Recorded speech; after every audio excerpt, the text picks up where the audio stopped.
Ano ang mayroon ka? Pag-aralan pa natin ito. Pagsasalaysay tungkol kay Eliseo at sa isang babaeng balo o byuda mula sa Ikalawang Hari, chapter 4, verse 1 hanggang verse 7. Ang mga salin ng Biblia na ating gagamitin, ang Bagong ang Biblia at New King James Version. Sa buhay natin, nakaranas ka na ba o nararanasan mo ngayon yung pagod, yung pakiramdam na may kulang o kaya matinding pagsubok? Pinagdaanan mo na ba ang mga ito o pinagdadaanan mo ngayon? At kapag nasa matinding problema ka, ano yung mas nararamdaman? O kaya ano yung mas tinitingnan mo? Yung mga bagay ba na meron ka o yung mga bagay na wala ka? Ang isang layunin ng ating aralin, mapaalalahanan tayo na kapag tayo ay nalalagay sa isang pagsubok, ang una nating tingnan ay kung ano yung meron tayo. Hindi bilang pag-asa sa sarili, kundi bilang pagkilala na ang Diyos ay maaaring gumamit ng anumang meron tayo, gaano man yan kaliit. Kasi po, kadalasan sa ibang mga tao, kapag nalalagay sa mahirap na sitwasyon, ang madali nilang makita ay yung mga bagay na wala o kaya kulang sa kanila. Na kapag nasa isang pagsubok, mabilis maisip na walang sapat na pera. Na kapag nasa mahirap na sitwasyon, mabilis maisip na wala kasing sapat na kakayahan, wala kasing sapat na lakas, o kaya walang sapat na panahon. Kapag ganyan ang pananaw natin, madali tayong panghinaan ng loob. Sa teksto po na ating pag-aaralan ngayon, may tanong si Eliseo sa babaeng balo. Dito natin hinango yung title ng ating lessons. Ikalawang Hari chapter 4 verse 2. Anong gagawin ko para sa iyo? Sabihin mo sa akin, anong mayroon ka sa bahay? May isang byuda na nalagay sa isang matinding problema. Nawala ng asawa, may malaking utang yung pamilya niya, at may banta na kukunin yung kanyang mga anak para gawing alipin. Sa gitna ng mahirap niyang kalagayan, at matapos niya itong maidulog yung kanyang sitwasyon, ang tanong sa kanya ni Propeta Eliseo, what do you have in the house? Ito din po yung tanong na pag-iisipan natin ngayon. Hindi kung ano yung wala sa atin. Hindi kung ano yung nawala sa atin, kundi ano ang meron ka. Pagtuturo na hindi nagsisimula ang Diyos sa kung ano yung wala tayo, kundi sa kung ano yung mayroon tayo at kung paano natin ito isusuko sa Diyos. Nagagamitin ng Diyos yung anumang meron tayo kapag ito ay isinuko natin sa Kanya, taglay ang pananampalataya at pagsunod. So, tingnan mo kung ano yung mayroon ka na maaring gamitin ng Diyos. At bago po tayo magpatuloy sa araling ito, isang paalala na anumang matututunan nating kakayahan at anumang mahayag sa ating kapangyarihan ng ating Diyos, ay hindi natin ito dapat gamitin para lumikha ng maling pag-asa na palaging pareho yung paraan ng Diyos sa lahat ng pagkakataon. At hindi din para lumikha ng mga pangakong hindi naman ipinangako ng Diyos sa lahat ng sitwasyon. Kaya napakahalaga po na pag-aralan nating mabuti ang Biblia, na unawain natin ang konteksto ng bawat talata at kabanata, at huwag tayong magbase lamang sa emosyon o kaya sa isang bahagi ng teksto. Dahil ang layunin po ng salita ng Diyos, hindi lamang magbigay ng inspirasyon at pag-asa sa atin, kundi magbigay ng tamang pagkaunawa sa katangian at sa kalooban ng Diyos. Ang Diyos po ay makapangyarihan at kumikilos ng mga gawang hindi agad natin naunawaan. Ang Diyos po ay malayang magdesisyon na makapangyarihan, hindi limitado sa isang paraan lamang ang pagkilos. Kaya mga kapatid, bago natin tingnan kung paano kumilos ang Diyos sa buhay ng babaeng balo, bigyang pansin muna natin yung isang mahalagang katotohanan na ang mga lingkod ng Diyos, ang mga mananampalataya ng Diyos ay hindi ligtas o hindi exempted sa mga pagsubok ng buhay. Sa katunayan, dito nagsisimula yung ating salaysay. Hindi sa pagpapakita agad ng tulong ng Diyos, kundi sa isang pamilya na nasa gitna ng matinding paghihirap, matinding krisis. Isang babaeng may masalimuot na sitwasyon. Bago natin tingnan yung sagot ng babae sa tanong na anong mayroon ka o anong mayroon siya, alamin muna natin ang kanyang kalagayan. Sa unang punto po, ang Diyos ay kumikilos sa panahon ng pagsubok. Nagsimula yung kwento na ipinakita muna ang kalagayan ng babaeng byuda. Sa verse 1, ang asawa ng isa sa mga anak ng mga propeta, yung babaeng ito, yung byuda, asawa ng isa sa mga anak ng mga propeta. Mahalagang detalye ito, itong wives of the sons of the prophets. Kasi nagpapakita na ang babae at yung kanyang pamilya ay pamilyang may kaugnayan sa gawain ng Diyos. At ayon mismo sa patotoo ng babae, ang kanyang asawa ay isang taong may takot sa Panginoon. Na dito nga po natin makikita ang isang mahalagang katotohanan na ang mga taong may takot sa Panginoon ay hindi ligtas sa mga pagsubok ng buhay. Pagbabalansi lamang po natin ito kasi may mga maling kaisipan yung ilan na kapag ang tao daw po ay tapat sa Diyos, hindi na daw ito makakaranas pa ng malalaking problema o kaya malalaking pagsubok. Hindi po ganon yung itinuturo na Biblia. Halimbawa, si Job, matuwid na tao ng Diyos pero naghirap. Si David, lingkod ng Diyos pero inusig. O si Pablo, naging mabuting apostol, pero nakaranas ng pagkabilanggo, pag-uusig, iba't ibang paghihirap. So, ang pagiging makadiyos, hindi po garantiya ng buhay na walang problema. Ang maganda lamang, sa kabila ng pagkakaroon ng pagsubok o kahirapan, may katiyakan tayo na may Diyos tayong masasandalan sa gitna ng mga problema. So, ang realidad, ang pagsubok po, bahagi ng buhay natin sa mundong ito. Pagkaminsan, yung pagsubok pa, pag dumating sa tao, sunod-sunod. Pansinin po natin yung kalagayan ng asawang babae. Ang iyong lingkod na aking asawa ay patay na. So, unang problema, namatay yung kanyang asawa. Malungkot siya, nawala ng asawa, nawala ng katuwang sa buhay. At hindi pa man nawawala yung sakit, yung pain o yung lungkot ng pagkawala ng kanyang asawa, may isa pang problema. Sabi dito, ngunit ang nagpapautang ay naparito. Ito yung kalawang problema. Utang. Sinisingil na siya. May utang ang kanilang pamilya at ito yung kasunod pang problema. Ay naparito upang kunin ang aking 2 anak upang maging mga alipin niya. Ito yung ikatlo, no? Yung naniningil ng utang, may banta na kukuhanin yung kanyang 2 anak, gagawing alipin. Anak niya yung ipambabayad utang. Imagine po kung gaano kasakit sa isang byuda.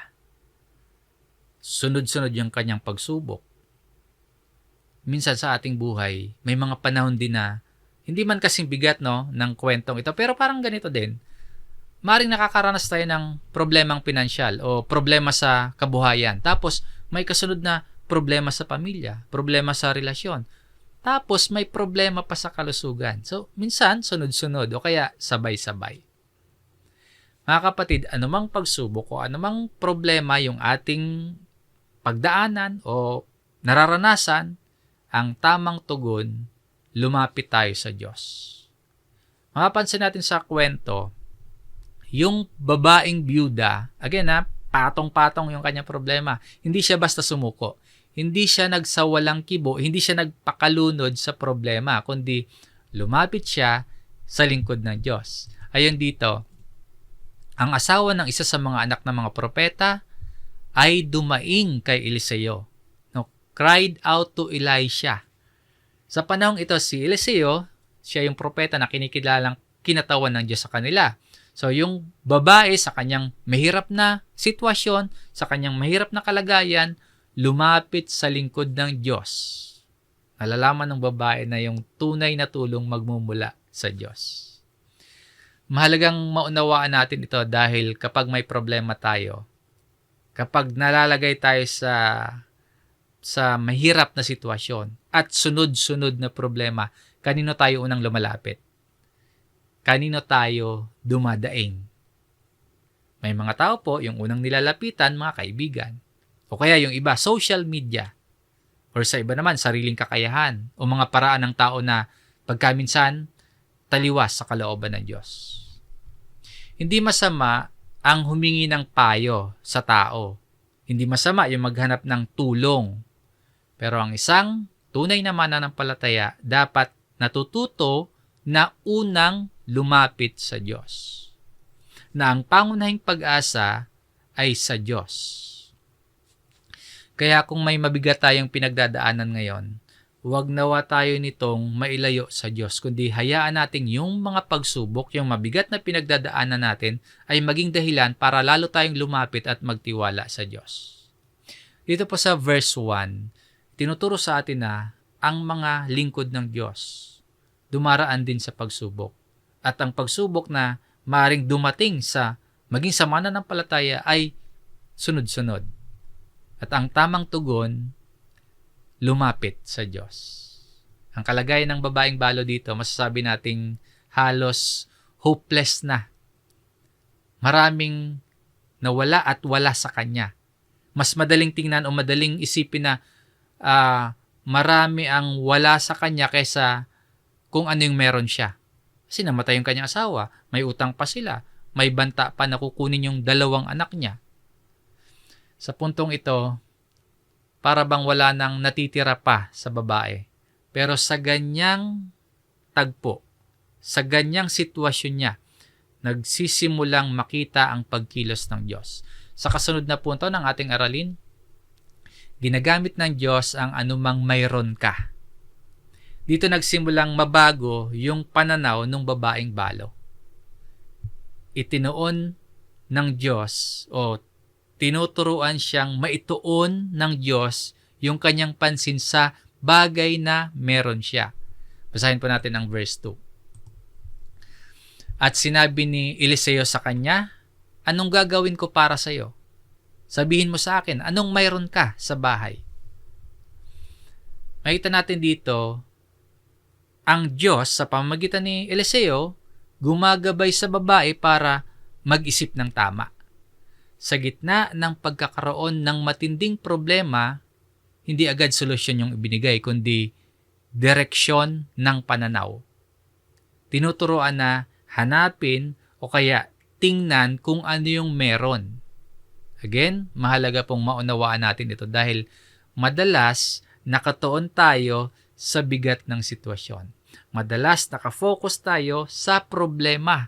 Nakakalimot tayo kung ano yung meron pa tayo. At nawawalan tayo ng tamang pananaw. Kaya dito sa ating kwento, ang unang hakbang ng pagkilos ng Diyos, hindi agad literal na pagbibigay ng solusyon, kundi pag-redirect muna ng pananaw. Ano yung sagot ng babae? At sinabi niya, yung babaeng balo, ang iyong lingkod ay walang anumang bagay sa bahay. Yung epekto ng problema sa kanya, na blur yung kanyang pananaw. Pakiramdam niya, ang natitira sa kanya, wala na. Has nothing in the house. Yun yung sagot niya. Minsan, ganito din yung pananaw natin. Kapag nagkakasunod-sunod yung problema, nalalabuan din tayo ng pananaw. Iniisip natin, Lord, wala akong pera. Kaya, Lord, wala akong kakayahan. Wala akong power, wala akong influence, wala akong magagawa. Wala nang natitira pa sa akin. Kaya wala na akong pag-asa. Minsan ganyan din tayo. Yung pananaw natin. Pero sa realidad, sa pananaw man ng babae at sa pananaw natin na para bang wala na, pero sa katotohanan, meron pala talaga. Sa huling bahagi ng talata, liban sa isang bangang langis, no, but a jar of oil, mayroon pala siyang langis. Meron pa din. Maaring maliit, maaring kakaunti, maaring pangkaraniwan, pero meron. Ang kaunti o pangkaraniwan sa ating paningin, maaring gamitin niya ng Diyos para sa kanyang pagkilos. isang bangang langis lamang. Hindi malaking negosyo, hindi malaking kayamanan, hindi maraming ari-arian. Dito sa kwento, hindi naghahanap ang Diyos ng marami, kundi hinahanap niya yung handang gamitin tulad ng maliit na bagay sa paningin natin o kaya limitadong resources natin o anumang meron tayo. Ano yung pattern ng tagpo dito? Una, tinanong muna siya, ano yung meron ka? Kasunod nun, pagkilala sa kung ano yung natitira. At doon magsisimula yung makapangyarihang pagkilos ng Diyos. Yun yung pattern ng tagpo. Tanong muna, tapos kinilala kung ano yung natitira sa kanya, then kikilos yung makapangyarihang Diyos. Pinapakita na ang Diyos ay nagtuturo ng pananampalataya, ng pagtitiwala, at ng tamang pagtingin sa sarili nating kalagayan. So, mga kapatid, sa gitna ng mga problema, madalas ang tanong natin sa gitna ng paghihirap, madalas yung tanong natin, ano ba yung wala sa atin? Ano ba yung kulang sa atin? Pero yung tanong ng Diyos, ano yung mayroon ka na maaari niyang gamitin? So, ano yung mayroon ka? Baka hindi natin napapansin, meron ka pa palang pangkaraniwan kasi sa tingin natin. Meron kang talento, meron kang oras, meron kang lakas, meron kang karanasan, meron kang kakayahang magturo, meron kang kakayahang maglingkod, na meron kang pamilya, meron kang tahanan, o kaya meron kang maliit na kabuhayan. Kapag inilagay mo ang mga yan sa kamay ng Diyos, kaya niya yang palaguin, kaya niyang paramihin, kaya niyang paunlarin. Ang mga madalas na hindi natin napapansin, maaaring gamitin ng Diyos na magdadala ng pagbabago sa ating buhay. Pero syempre, hindi sapat na makita natin kung ano yung meron tayo. Hindi sapat na maunawaan at makilala natin kung ano yung meron tayo. Kailangan po ang pagkilos. Ito yung kasunod na punto. Number 3, ang pagpapala ng Diyos ay nakaugnay sa pagsunod sa kanyang salita. Pagkatapos ng tanong ni Eliseo at nung pag-amin nung babaeng balo na meron lamang siyang isang bangang langis, ngayon makikita natin yung isang mahalagang yugto sa kwento. Hindi lamang sa pakikinig ng salita ng Diyos, kundi pagsunod sa salita ng Diyos. Hindi lamang pagdaing sa Diyos, kundi pagsunod. Nagbigay si Eliseo ng tagubilin. Dito sa verse 3, nang magkagayoy, sinabi niya, matapos pong idaing nung babae yung kanyang matinding problema at alamin o ipaunawa sa kanya kung ano yung meron pa siya. Ito yung tagubilin ni Eliseo. Lumabas ka, manghiram ka ng mga sisidlan sa lahat mong mga kapitbahay, mga sisidlang walang laman, at huwag iilan lamang. Mapansin natin dito, hindi po agad ibinigay yung tulong ng Diyos. Sa halip po, binigyan muna siya ng malinaw na tagubilin. Manghiram ng mga sisidlan, hindi iilan lamang, at sisidlang walang laman yung kanyang hihiramin.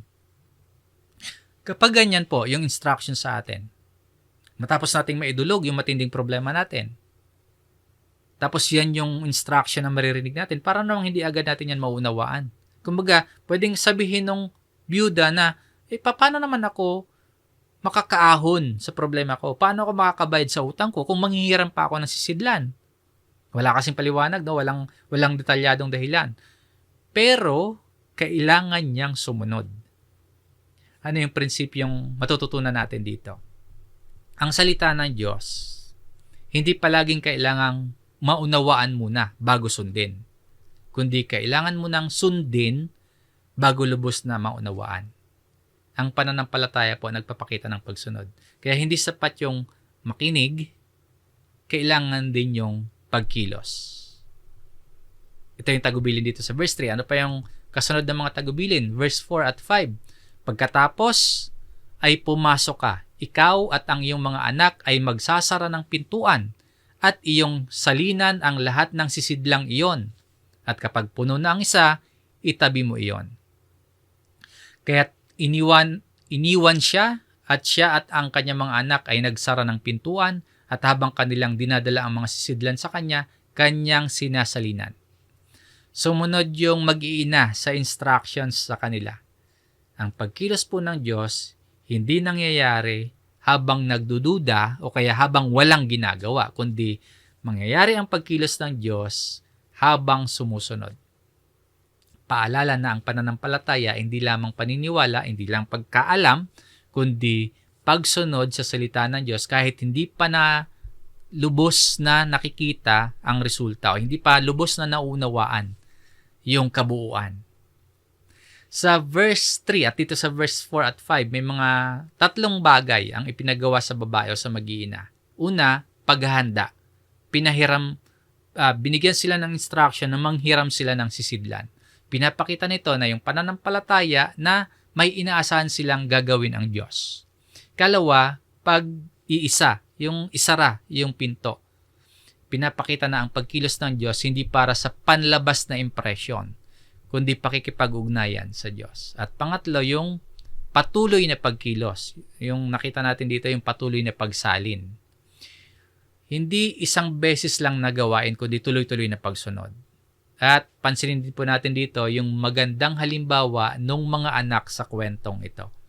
Yung mga anak yung tumulong sa pagdadala ng mga sisidlan mula sa paghihiram hanggang sa paglalagay ng laman. Sa kabila po yan, meron yung mga anak may sariling takot. Kasi sila mismo nanganganib na kunin, alisin sa kanilang nanay, tapos gawin silang alipin. Pero sa kabila nun, nakiisa sila sa pananampalataya ng kanilang ina. Ang pagkilos dito ng Diyos hindi lamang para sa ina, kundi ito ay para sa buong sambahayan. Paalala ito sa atin na yung ating pananampalataya, nakakaapekto pala yan sa buong tahanan, sa buong pamilya. At ang Diyos, gagamitin niya yung buong tahanan, hindi lamang isang individual, mula sa mga magulang hanggang sa mga anak.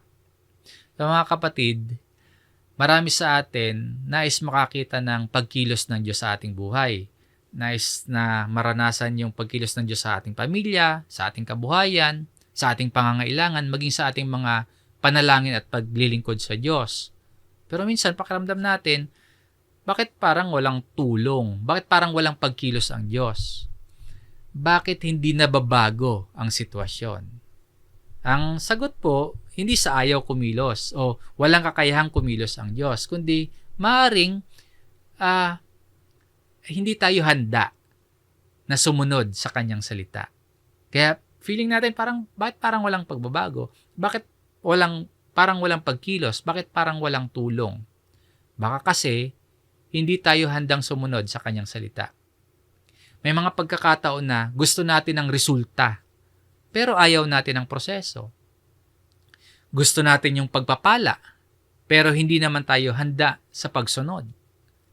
Gusto natin ng breakthrough o yung makaranas tayo ng talagang pagkilos ng Diyos sa ating buhay, pero hindi naman natin ginagawa yung Kanyang mga ipinag-uutos. Sa patuloy na pagsunod ng babae sa simpleng tagubilin ni Propeta Eliseo, dito natin makikita yung isang bagay na hindi kayang gawin ng tao. Ang pag-agos ng kapangyarihan ng Diyos sa isang ordinaryong tahanan. Na habang yung babae sumusunod, unti-unting lumalabas ang kapangyarihan ng Diyos. Unti-unting nahayag sa kanila, nararanasan nila ang pagkilos at kapangyarihan ng Diyos. Sa kasunod na punto po, ang pagkilos ng Diyos ay higit sa ating inaasahan. O ang Diyos ay kayang magbigay ng higit pa sa ating nakahandang tanggapin. Sa verse 6, nang mapuno ang mga sisidlan, nagsimula sila sa isang bangang langis, isang jar of oil. Nanghiram sila ng maraming walang laman na sisidlan at sinalinan nila lahat ng yon. At dito, napuno ang lahat ng sisidlan. Pinapakita nito na ang Diyos laging handang magbigay. Pero tayo, dapat maging handang tumanggap. Sa pangyayaring ito, pinapakita ng Diyos na kaya niyang paramihin ang langis habang patuloy itong isinasalin sa mga sisidlan na inihanda nila. Pagpapakita po ng kakayahan ng Diyos na kumilos at kakayahang magbigay habang may nakahandang sisidlan o lalagyan. at may pananampalatayang may pagkilos.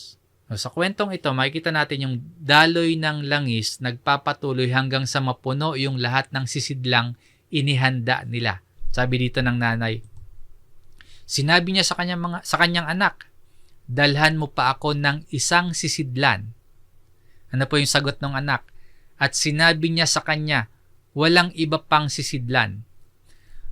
Hindi naubos yung pagtulong, pag-provide o yung kapangyarihan ng Diyos. Ang naubos yung mga sisidlan. Walang kakulangan sa Diyos. Siya ay makapangyarihan, siya ay sapat. Siya, ang Diyos ay mapagbigay. Kung tayo kaya, ang tanong ay kung gaano tayo handang o kahandang tumanggap. Dito hindi nagkamali si Propeta Eliseo nung sabihin sa kanila o ipayo sa kanila na huwag silang manghiram ng kakaunti lamang na sisidlan. Nang kumilos ang Diyos, napatunayang may dahilan yung tagubilin ni Eliseo na marami ang kanilang hiramin. Dito sa ating kwento, nakapaghanda at may mga sisidlan naman yung mag-iina na puno na nila yung lahat. Yung kasunod, pagkatapos ay tumigil ang langis sa pagdaloy. Hindi lang to random na tumigil, hindi lang to basta huminto na lang, kundi pagkilos ito ng makapangyarihang Diyos, na ang pagkilos ng Diyos sapat, hindi sobra, lalong hindi kulang. Sapat na, kaya tumigil na ang daloy. Ipinapakita nito na hindi nag-aaksaya ang Diyos at hindi rin kulang kung magbigay ang Diyos. Sa natatanging pangyayaring ito, pinili ng Diyos na ang pagdaloy ng langis magpatuloy hanggang sa mapuno yung lahat ng sisidlang inihanda ng babae at ng kanyang mga anak. Ang malinaw po dito sa ating teksto, hindi limitado ang Diyos. Hindi sa isang bangang langis lamang kayang paramihin ito ng Diyos. Nang kumilos siya, napuno ang lahat. Lahat ng sisidlang inihanda ng babae, hiniram ng mga anak na puno. Paalala ito sa atin na ang Diyos ay kayang gumawa ng higit sa inaasahan o kaya inaakala natin. Mga kapatid, ang paalala ng tekstong ito, huwag nating maliitin o baliwalain ang kayang gawin ng Diyos. Ang babae nagsimula sa isang maliit na bangang langis. Ngunit nang kumilos ang Diyos na puno yung lahat ng sisidlang kanilang inihanda. Kaya kapag tayo po ay nasa panahon ng pagsubok, huwag tayong mawala ng pag-asa sapagkat ang Diyos ay kayang gumawa ng higit sa ating inaakala. Walang limitasyon ng kapangyarihan ng Diyos. Kaya ng Diyos na magbigay ng lakas, kaya ng Diyos na magbukas ng mga oportunidad, at kaya ng Diyos na magpadaloy ng tulong. Kaya lang, sinasabi natin, minsan, wala na tayo. Wala nang anumang bagay o kaya wala tayong sisidlan. Matapos po mapuno yung lahat ng sisidlan, makikita natin ngayon yung resulta ng pagsunod. Yung resulta ng pananampalataya at pagkilos ng Diyos sa buhay ng babaeng balo. Mula sa sitwasyon o kalagayan na kulang tungo sa kasapatan. Mula sa isang tahanang nangangamba yung pamilya na ang laki o ang daming problema nila tungo sa isang tahanang nakaranas ng pagkilos ng Diyos. Mula sa pabanta ng pagkawala ng kanyang mga anak tungo sa pag-asang may kinabukasan para sa kanyang mga anak. Yung pagkilos ng Diyos higit sa ating inaasahan.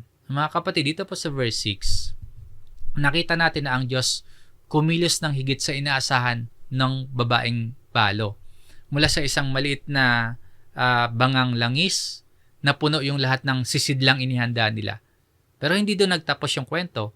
Ang tanong ngayon, ano yung ginawa ng babae sa lahat ng langis na yon? Dito natin makikita na ang pagkilos ng Diyos hindi lamang para mapuno yung mga sisidlan, kundi kumilos ang Diyos para tugunan yung tunay na pangangailangan ng kanyang pamilya. Ang pagkilos ng Diyos merong layunin.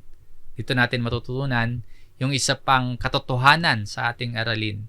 Sa huli po, ang Diyos ay tumutugon ayon sa pangangailangan.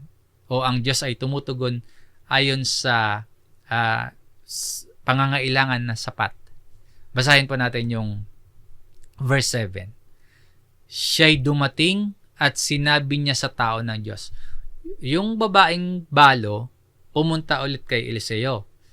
Isinalaysay yung nangyari. Naikwento niya na puno yung lahat ng mga sisidla nila. Mapapansin natin na matapos maranasan ng babae yung pagkilos ng Diyos, bumalik siya kay Eliseo. Hindi siya agad gumawa ng sariling hakbang o sariling desisyon.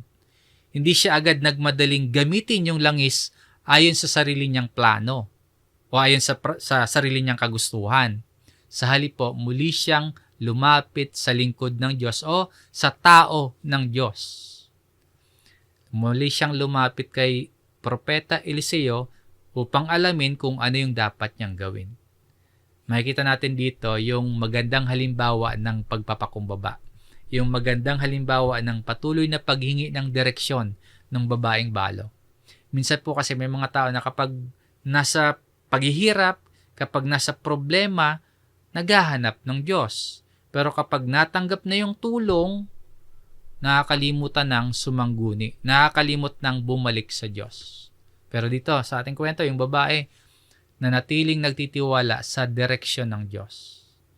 Paalala ito sa atin na hindi lamang sa panahon ng problema tayo dapat humihingi ng patnubay sa Diyos. Hindi lang sa panahon ng problema tayo lumalapit, kundi maging sa panahon ng pagpapala. Ano po yung sinabi ni Eliseo sa babae? Humayo ka at ipagbili mo ang langis. May layunin ang ipinagkaloob ng Diyos at kailangan itong gamitin ng tama. Sa kwentong ito, yung langis yung naging paraan ng Diyos para tugunan yung pangangailangan ng babae at ng kanyang pamilya. Ang problema ng babae, utang at kabuhayan. Ang ibinigay ng Diyos isang paraan para matugunan yung kanilang pangangailangan. Hindi palaging pareho yung paraan ng Diyos sa bawat sitwasyon. Pero malinaw po na alam ng Diyos yung tunay na pangangailangan ng kanyang mga lingkod. Sabi dito, go sell the oil at bayaran mo ang iyong mga utang. Ang babae, tinuturuan na huwag takasan yung kanyang obligasyon, kundi tinulungan siya ng Diyos para masolusyonan yung kanyang obligasyon. Sa halip na takasan, binigyan siya ng Diyos ng paraan para matugunan yung kanyang sitwasyon. May layunin ang langis na ginamit na kasangkapan ng Diyos. Hindi sinabi ni Eliseo sa babae na humayo ka, magpakayaman, o kaya humayo ka at mag-ipon ng malaking kabuhayan. Hindi ganon yung sinabi. Ang unang sinabi dito, go, sell the oil, and pay your debt. Ipinapakita nito na ang Diyos, Diyos ng kaayusan, Diyos ng pananagutan. At layunin ng pagkilos ng Diyos, hindi lamang alisin yung pansamantala nilang problema, kundi tulungang maituwid yung isang suliraning kinakaharap ng buong pamilya.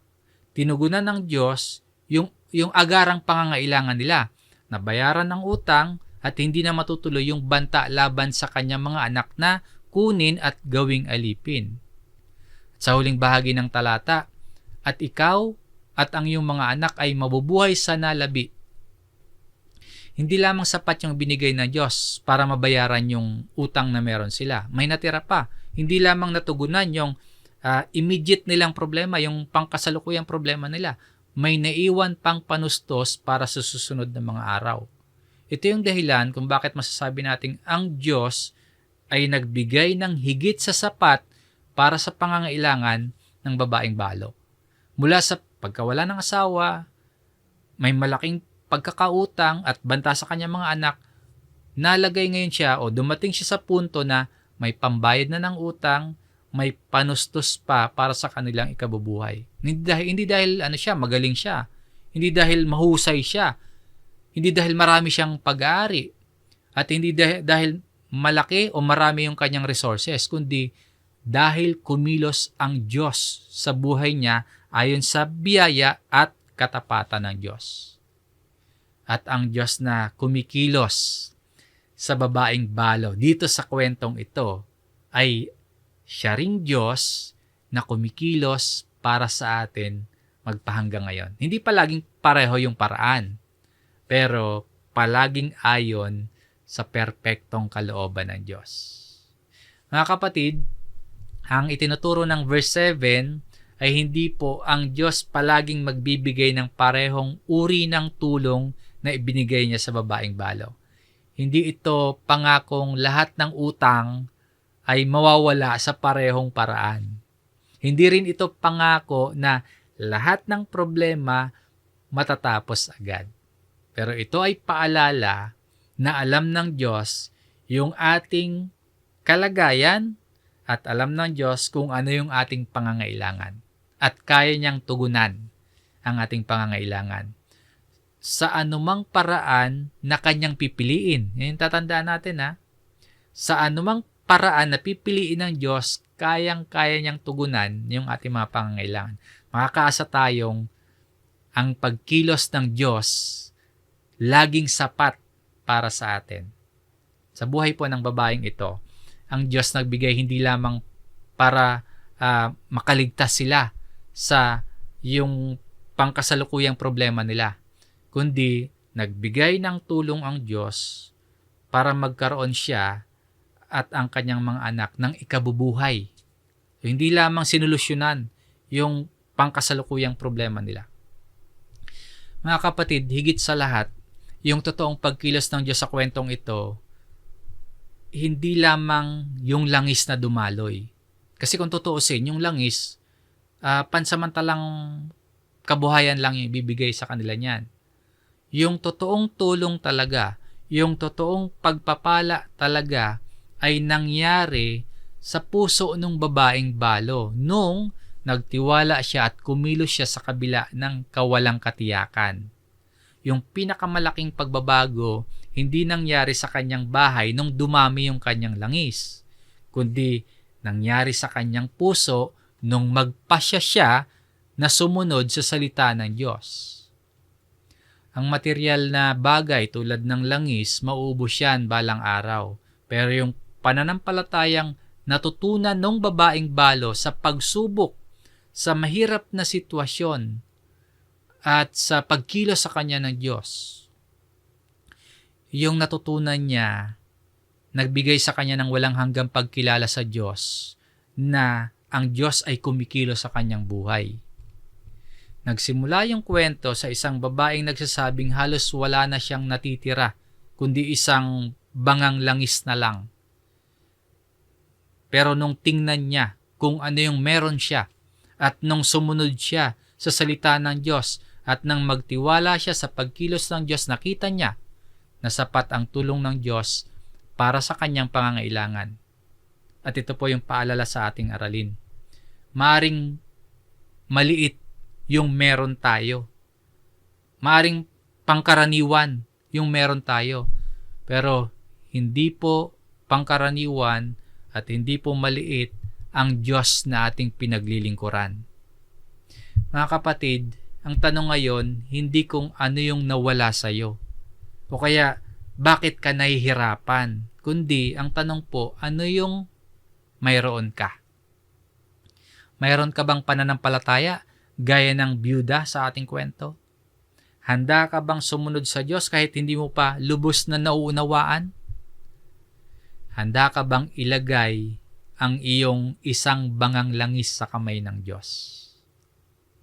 Ang Diyos po ay hindi naghahanap ng malaki o marami. Siya ay naghahanap ng puso na handang sumuko, puso na handang sumunod at handang magtiwala. Ang maliit na mayroon tayo kapag inilagay natin sa kamay ng isang dakilang Diyos, magiging sapat. Sapat yan hindi lamang para sa ating sarili, kundi sapat maging sa ating pamilya at sa mga nakapaligid sa atin. Ngayon, sa biyaya ng Diyos, sa kanyang katapatan at kapangyarihan, magtiwala tayo sa kanya. Sumunod tayo sa Diyos, tingnan natin kung paano niya gagamitin yung anumang meron tayo para sa kanyang kaluwalhatian at para din po sa ating ikabubuti. Hanggang dito po ang ating pag-aaral. Nawa ay meron tayong natutunan at mas nahikaya tayo nitong manampalataya, sumunod at maglingkod sa Diyos. Ang mga may pandinig ay makinig. Pagpalain po kayo ng Panginoon. Tayo po ay muling manalangin.